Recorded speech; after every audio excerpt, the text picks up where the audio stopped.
Okay, अभी जो हम करने वाले हैं इस सेक्शन में रोलीज थ्योरम करने वाले हैं।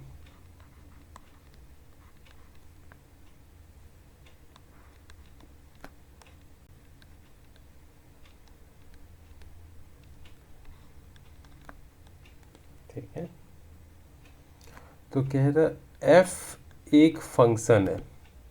ठीक है, यहाँ पे एफ एक फंक्शन है। कैसा फंक्शन है? रियल वैल्यूड फंक्शन है। और ये जो फंक्शंस है वो कॉन्टिन्यूअस है, कंटिन्यूअस है इंटरवल, क्लोज इंटरवल ए और बी में, और डिफरेंशिएबल है, डिफरेंशिएबल है ओपन इंटरवल ए बी में। क्लियर हो? और कह रहा है अगर एफ ए इक्वल हो जाए एफ बी से, तो ए और बी के बीच में एक ऐसी पॉइंट सी होगी जहां F prime C equal to 0 होगी। ओके, तो एक पॉइंट ऐसी एग्जिस्ट करेगी ए और बी के बीच में जहां एफ प्राइम सी जो होगी वो 0 होगी। क्लियर? तो एक क्वेश्चंस लेते हैं और चेक करते हैं हम रोलिस थ्योरम को, यानी वेरीफाई करते हैं। तो मान लो हमारे पास एक फंक्शन है F X equal to X square minus 4x plus 10 on close interval 0 to 4, है ना, ये 4 है। क्लियर? तो हमें वेरीफाई करना है रोलिस थ्योरम इस फंक्शंस के लिए। तो देखो f एक रियल वैल्यूड फंक्शंस है। ओके, ये तो है बिकॉज ये एक पॉलिनोमियल है। एफ एक्स इक्वल टू क्या है? देखो एक पॉलिनोमियल फंक्शंस है। पॉलिनोमियल का मतलब होता है एक से ज़्यादा पद हो, एक से ज़्यादा एलिमेंट्स हो। ओके, तो यहाँ कितने एलिमेंट्स हैं? 3, 1 2 3, और इस एक्सप्रेशंस की जो डिग्री है वो है 2, क्वाड्रेटिक भी है। ओके, तो इस केस में हमें पता है पॉलिनोमियल फंक्शंस जो होती है वो कॉन्टिन्यूअस भी होती है और वो डिफरेंशिएबल होती है। तो इसलिए ये जो फंक्शन एफ एक्स है वो कॉन्टिन्यूअस होगी क्लोज इंटरवल 0 to 4 के लिए, और एफ एक्स जो है वो डिफरेंशिएबल होगी ओपन इंटरवल 0 to 4 के लिए। ये तो ऑटोमेटिक सेटिस्फाई हो गया। अब हमें ये तीसरी जो कंडीशन है वो चेक करनी है। एफ ए मतलब ये वाली लोअर लिमिट, अगर हम 0 डालें एफ 0, यहाँ ए की जगह क्या है? 0, तो वैल्यू क्या आ रही है? 0 का स्क्वायर 0, 10 आ रही है। और अगर एफ 4 डालें, है ना, एक्स की जगह 4 डालें तो 16, और ये 16 0 हो गई तो भी 10 आ रही है। तो हम देख रहे हैं यहाँ पे एफ 0 इक्वल टू एफ 4 है। क्लियर? तो ये भी बातें जो है सेटिस्फाई हो गई। अब एक पॉइंट ऐसा होगा, है ना, जहाँ पे एफ प्राइम और वो पॉइंट डालेंगे तो 0 होगी। क्लियर है? तो उस पॉइंट को भी हम फाइंड आउट कर लेते हैं। तो रोलिस थ्योरम जो है यहाँ तक हमने सेटिस्फाई कर दिया। अगर सवाल में पूछा जाए रोलिस थ्योरम को सेटिस्फाई करो तो यहीं तक करना है, लेकिन वेरीफाई करने के लिए हमें इन दोनों के बीच में 0 और 4 के बीच में एक नंबर निकालनी पड़ेगी।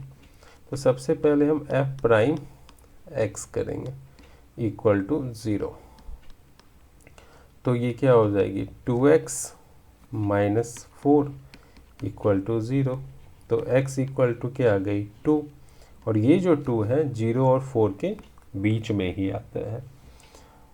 तो आप देख सकते हो, यानी x की वैल्यू अगर हम 2 डालेंगे, ठीक है, तो F prime two equal to हमें 0 मिलेगा। तो वेरीफाई हो गई रोलिस theorem.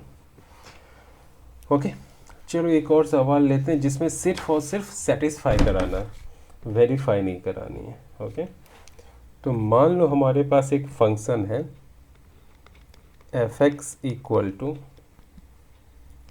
2x³ minus 5x² plus 3x plus 2, और ये जो फंक्शंस है वो x क्लोज इंटरवल 0 to 3/2 के लिए है। ओके, तो देखो अगेन ये पॉलिनोमियल फंक्शंस है, तो ये कॉन्टिन्यूस हो जाएगी 0 से 3/2 के, 0 to 3/2 के लिए। और देखो ये फंक्शंस डिफरेंशिएबल भी होगी ओपन इंटरवल 0 to 3/2 के लिए, है ना। अब F A equal to F B check करना, तो हम एफ 0 की वैल्यू निकालेंगे और एफ 3/2 की वैल्यू।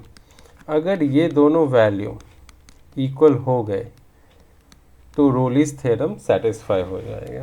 ओके, तो f0 जब आप डालोगे तो आपको 2 मिलेगा, और 3/2 भी डालेंगे तो 2 मिलेगा।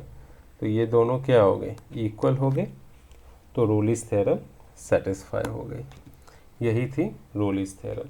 तो रोलिस थ्योरम में इस तरह के क्वेश्चंस मिलेंगे, एक वेरीफाई करने को और दूसरा सेटिस्फाई करने को।